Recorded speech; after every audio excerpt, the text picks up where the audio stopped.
Yes. How did you come to that scene? How did you prepare for it? I have to be totally honest with you. I am not one of those actors who delves into the depths of their doldrums to find the motivation and the sequence of events that are prior to the moment. I just get up and do it. I think a lot of other actors are that way also, and I'll have nothing against the actors who have that progression, except that just hurry up and get to that moment because I really want to go home and eat dinner, right? So at Torchwood, we wouldn't get into those heavy, but I think sometimes when you play the truth of the moment as you're doing it, that is the best way to get the intensity and the truth across. It was a hard scene to do because the young boy, Bear is his name, and he was not any of the ones that you like.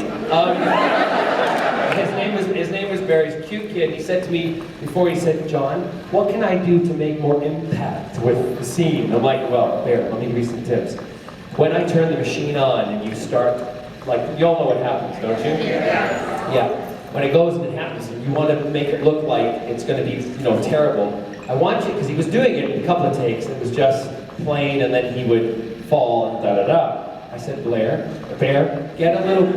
start shaking a little bit, and start violently shaking, and tell Ward or makeup, put a little bit of blood that drips out of your nose. Do something, I said, because that'll freak people out. He's like, okay, so this kid got up, and he shook.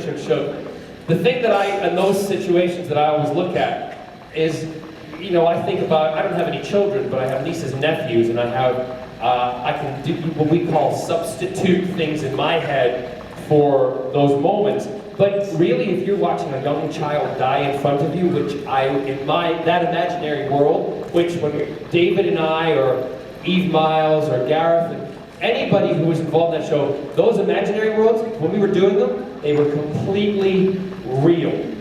That was real to us. That was another world that we were creating, which is why I think you all went and caught on to it and loved it.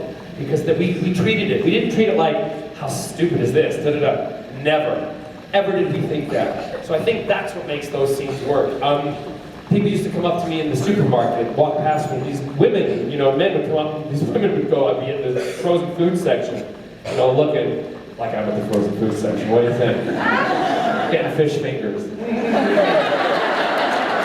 Fish finger sandwich with ketchup. Delicious. Anyway, it's like a hot brown.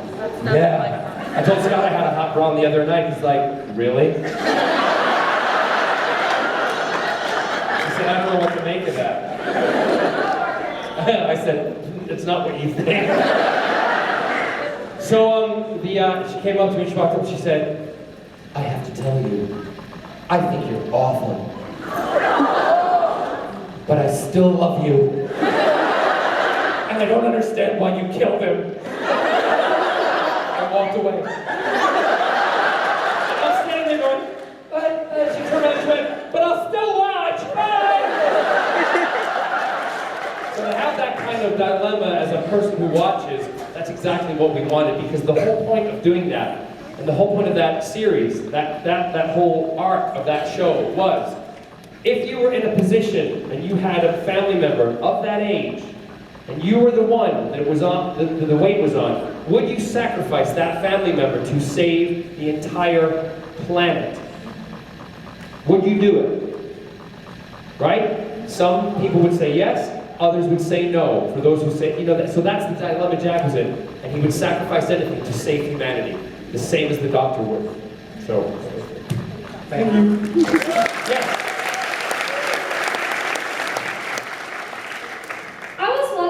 When you were informed that your character, Captain Jack, was actually going to be the face of Bo? It was a shock. First of all, the fact that they think that that's what I'm going to look like. Because I know the guy that actually modeled the face on. And his name is Arwell Jones. And he was the props designer and master for the show. And they just took a picture of his face and smushed it.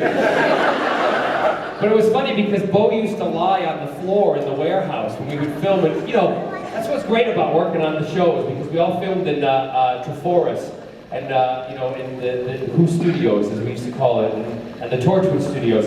You'd walk past going to lunch, there'd be a Cyberman, there'd be a Weevil, there's the face of Bo, and a Dalek, as you walk through to go to the canteen. But David and I were filming, I can't remember the episode that was prior to that. Someone will know. Utopia? What? Has it been? Utopia, thank you. We were filming Utopia, the scripts hadn't come out. And when they did come out, I'm in my trailer, sitting between, you know, takes, just having a break, looking at lines that are yet to come, and the sequence that I've got to run next to David again, and we're going to have a race. But I'm in boots and you're in Converse! And you're also this big! And I'm this big! But we're both this big!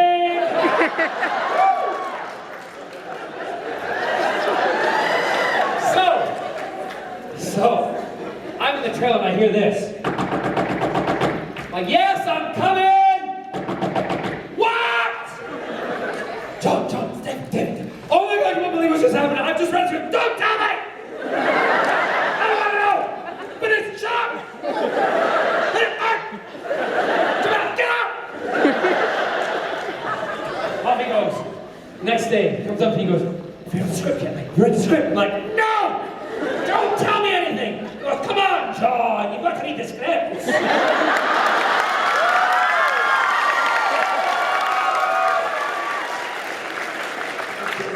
So when we're together, we talk Scottish together, right? I'm like, David, if you tell me what's going on in that script, I'll belt you! Okay. Just tell me when you've read it, okay? All right, fine. Okay. So, next day, lunchtime. Do I read it? Me running. I hear, what? David! What? You ready? Yes, you're ready! You're ready!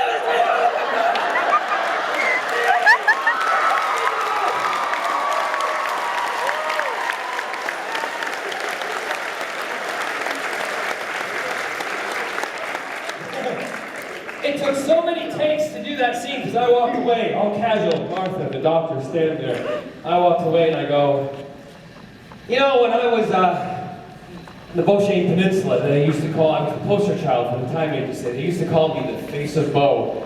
On my shot, I'm going, all of a sudden Martha and David are going.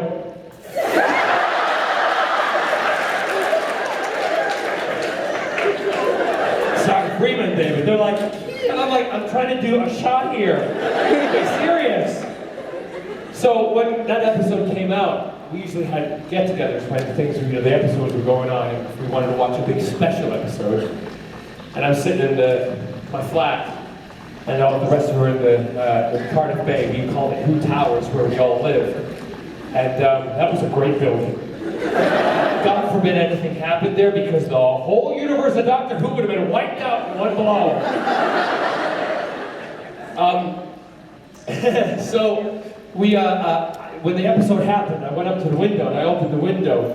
I can't remember who turned to me and said, "What are you doing to the window, John?" And I opened the window and I said, "I'm just listening to hear the nation's jaw drop."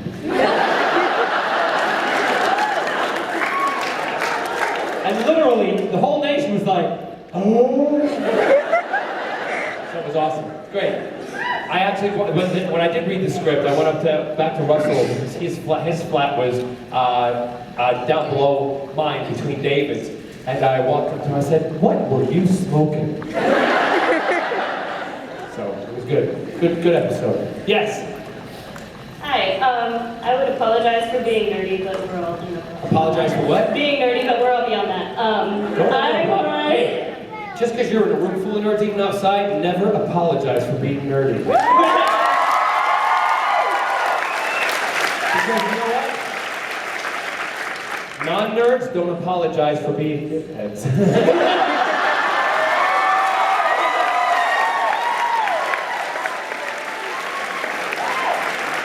I don't mean they're all like, you know what I mean though, right?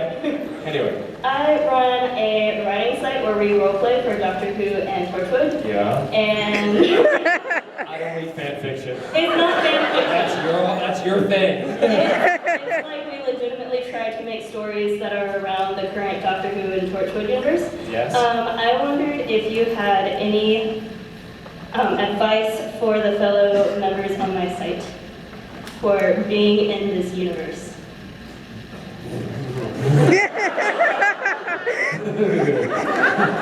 Just don't make me do anything creepy. I don't know, creativity is just a good thing. The more creative you are, the better. That's great no matter what you do. The fact is that you're writing and you're creating these kind of worlds and stuff like that. I think it's fun. I know there's others who just don't want to pay attention to it, and that's fine, but that's your thing, and I totally respect that. But, you know, I can't give you really any advice. Just, I mean, I don't know what advice to give, actually, except keep doing it. Yep. Thank you. Our death writer is actually very good. Sorry? Our death writer is actually very good, and I play Gwen Cooper, so I'm not Nice. with her So lines. then why the hell are you dressed as the doctor? With a fez eye. Kidding. What? I know! It's called humor! Yes. Alright, so my absolute favorite characters are Captain Jack Harkness and River Song. Yes. Anyway, you two can like spin-off series, something, be your professor. Get any in works, maybe. You're asking the wrong person. You got to contact the writers and stuff. That's their bad. Alex and I really would love to work together, and we've actually, with the small part she had on Arrow,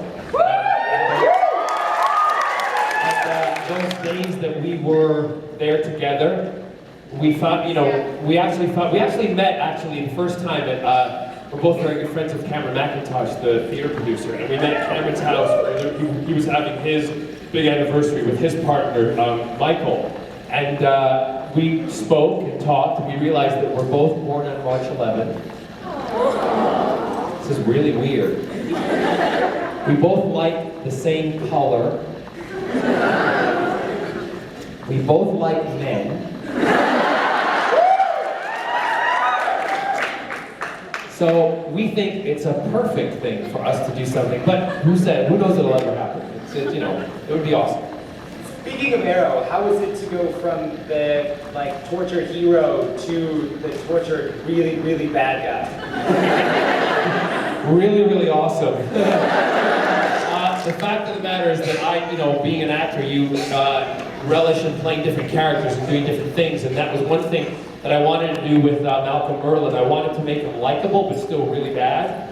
And so little, again, nuances that I put in there. The fact, that I was told by one of the directors when I was doing the sequence of speaking at the window, telling the story about my wife's death, and they were like, "Don't get emotional." I'm like, "What?" I said, "Just don't get emotional." I'm like, "You don't know my fan base." I got emotional, and from that episode on, everyone was like, "Oh my God, we hate you, but we love you, and we understand why you're doing it. Might not agree with you, but we get it." And I was like, "Yay, more episodes."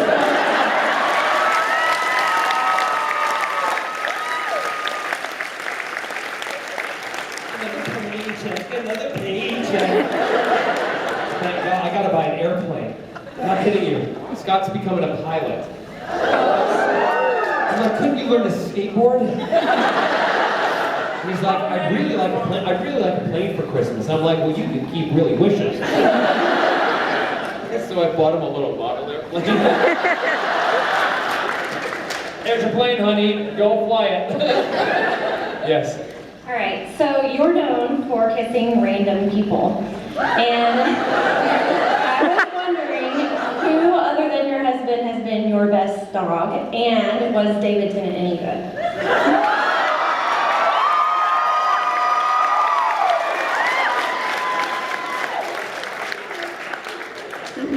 What if I said I don't kiss and tell? David was good. Billy Piper was good. Funny enough, Christopher Eccleston was good.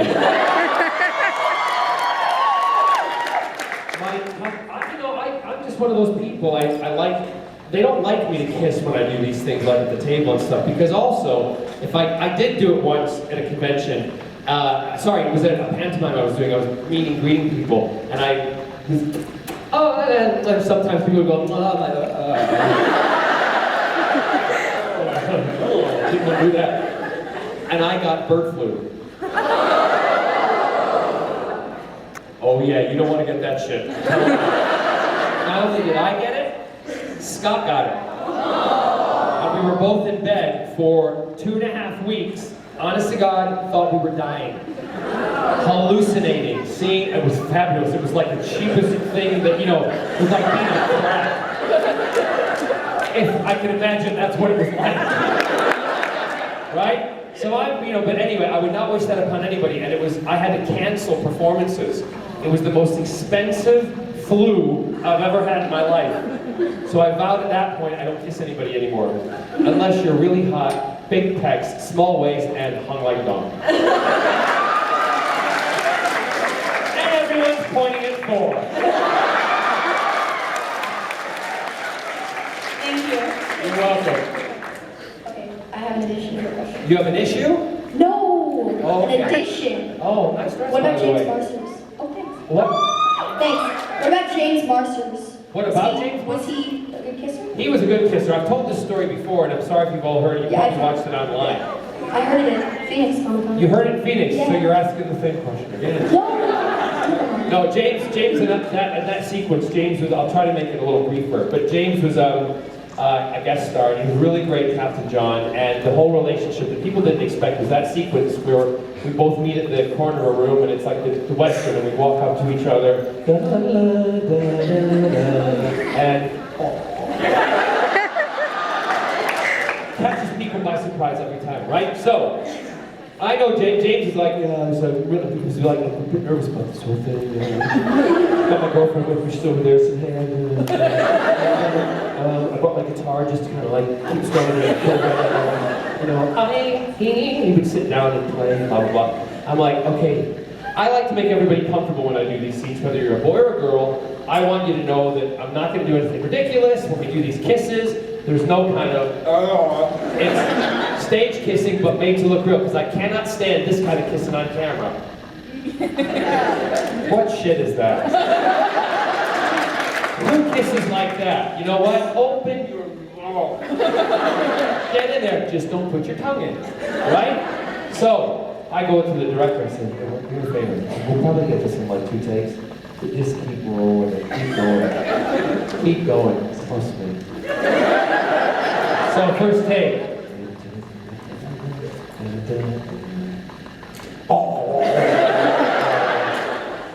Cut! Okay? Yeah, great, James. Okay, good. Walks over to his girlfriend. He just looks at her and he goes, starts making out with her just to affirm his masculinity. And I'm walking away like, So then all of a sudden he goes, was that it? And the director goes, no, we need to do it again. And Jim's like, oh, okay, we'll do it again. So we're on the crossroad.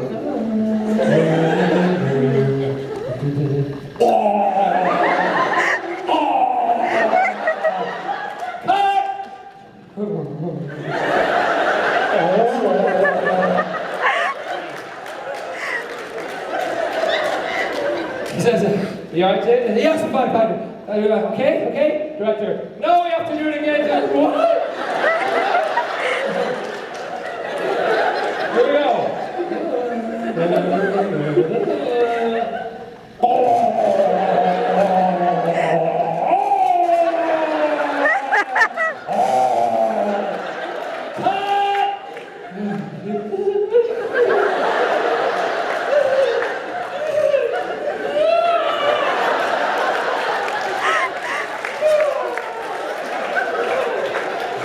Do we have to do it again? Yes! We did it like 8 times. And we had it the first time. But I like to play some jokes. So it was brilliant. Yeah, so James was a good sport. Good sport. That wasn't actually my question.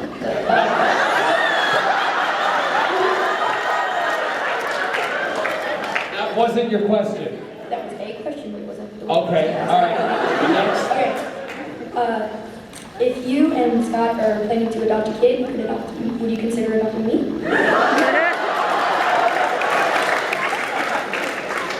No.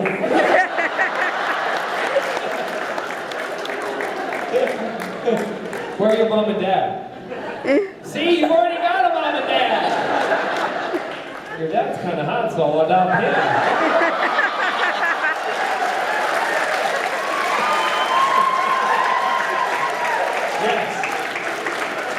Yes. Hello. Sorry, excuse me. I just have to adjust myself. Need any help?